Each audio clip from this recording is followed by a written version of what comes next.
Ignored and disrespected. You speak in a meeting, and the room acts like you never talked.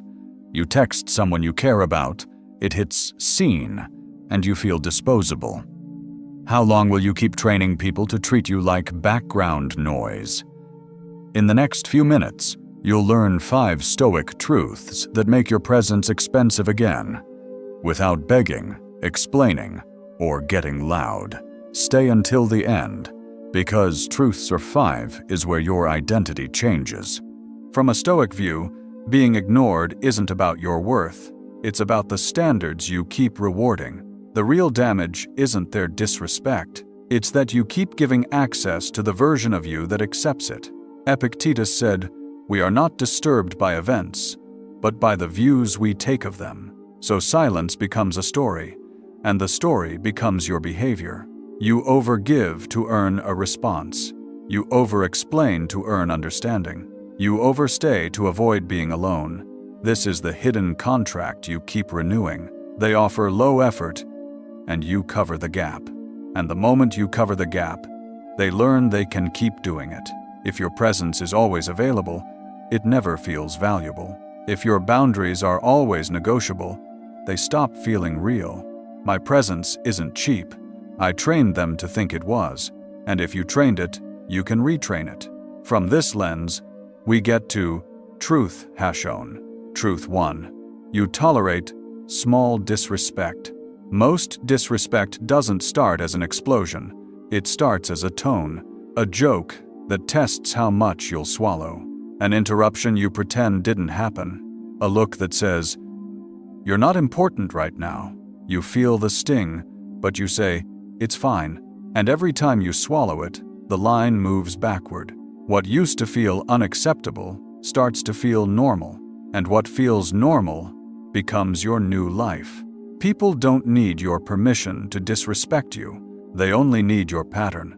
Here's the move.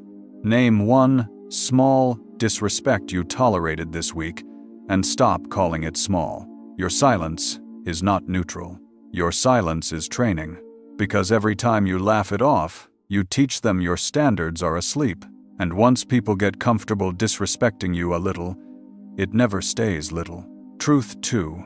You keep making your presence too available. You reply fast, even when you're busy. You rearrange your schedule to be easy to deal with. You cancel on yourself to keep the connection warm. Then you wonder why they treat you like an option. If you are always available, people don't experience you as valuable. They experience you as guaranteed. And what is guaranteed gets taken for granted. From a Stoic view, your time is not kindness. Your time is your life. If your time is cheap to you, it will be free to them. Think about the signal you send when you always say yes. You tell them your plans are flexible, but their comfort is not. You tell them your priorities can move, but their habits don't have to. Here's the move. The next time someone offers you low effort, don't rush to meet it with high effort.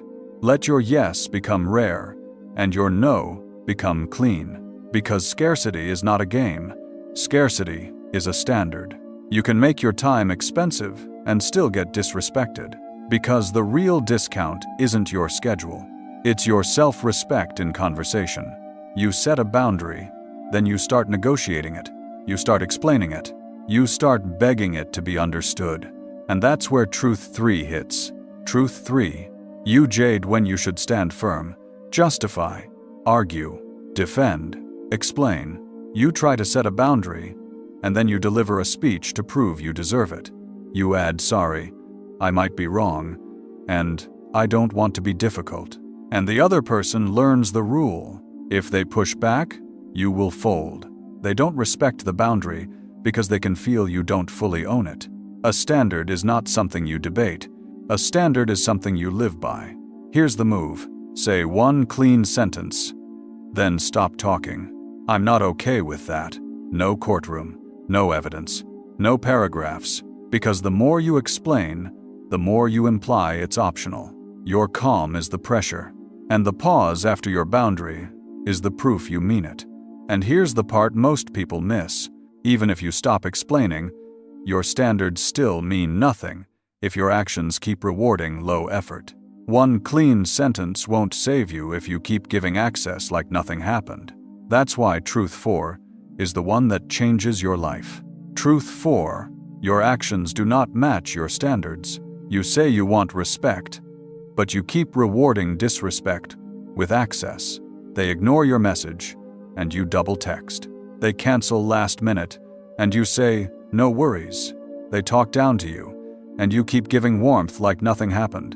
Your words say, "I deserve better." Your behavior says, "You can keep doing this." Self-respect is built through consistency, not announcements. This is where most people break. They set a standard with words, then betray it with actions.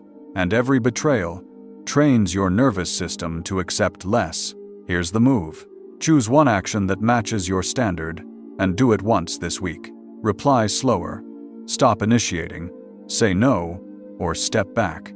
If they joke at your expense, don't laugh to smooth it over. If they interrupt you, don't disappear mid-sentence. If they vanish and return like nothing happened, don't reward it with instant access. Make disrespect expensive, not with drama, with distance. If this is hitting home, subscribe. This channel is for people who are done negotiating their worth. Truth 5: you do not respect yourself first. Disrespect from others hurts most when it lands on a mind that already treats itself as unworthy. When you make a mistake, do you correct yourself or crush yourself? When someone ignores you, do you assume they're busy or assume you're disposable? A weak inner standard will accept weak outer treatment, because it matches the story you already repeat in your own head.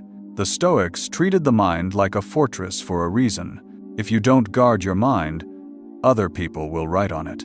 And if you write on it with contempt, you'll accept anyone who echoes that contempt. Here's the move. Replace one line of self-contempt with one line of training. I'm improving, and my standards are waking up. And when your inner voice becomes steady, your outer life stops being a bargain bin. Now we turn insight into training. Within the next 24 hours, do this once. Pick one place you feel ignored or quietly disrespected. Choose the one that keeps replaying in your head.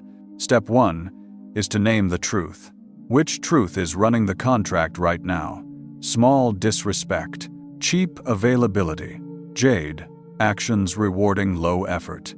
Or self-disrespect first. Write one sentence. Make it honest and blunt. Not poetic. Not polite. Step 2 is one aligned action. Not a speech. Not a confrontation. One clean move that raises your standard by 1 inch. If they leave you on scene, you do not double text. If they cancel last minute, you do not rearrange. If the tone turns disrespectful, you use one line. I'm not okay with that tone. Then you stop talking. If you need a text script, use this. Tonight doesn't work for me. No apology. No paragraph. If they push for reasons, you repeat the sentence once.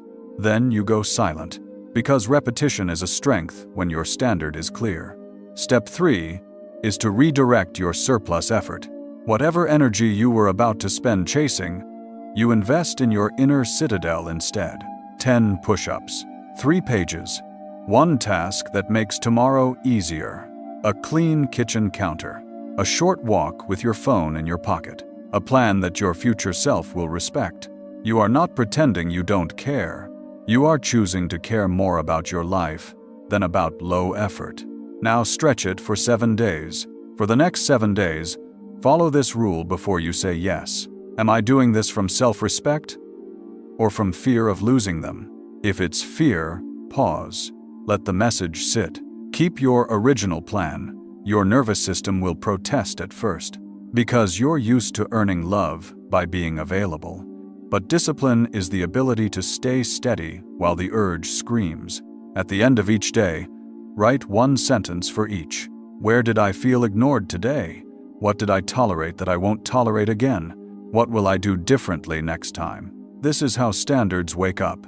Not in one big speech, in small, repeatable decisions. This isn't just about behavior. This is about identity.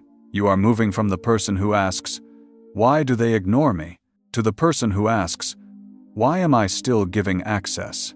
From the person who laughs, to keep the peace, to the person who can say, "I'm not okay with that," and stay calm, from the person whose time is always available, to the person whose time is expensive because they finally treat it that way, from the person who needs to be chosen to feel valuable, to the person who would rather walk alone than be half seen. This is Stoic self-respect, discipline in the moment you want to fold, quiet power when you could chase. You are not broken. You were trained.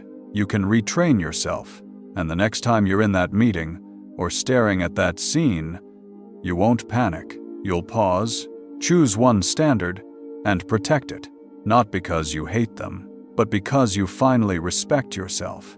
Picture it again. The room moves on when you speak, or your message sits on seen. Old, you would chase, explain, and overstay. New you pauses and makes one standard more expensive. You are not ignored because you are worthless. You are ignored where your standards have been sleeping. On Stoic Ether, we train self-respect, discipline, and quiet power.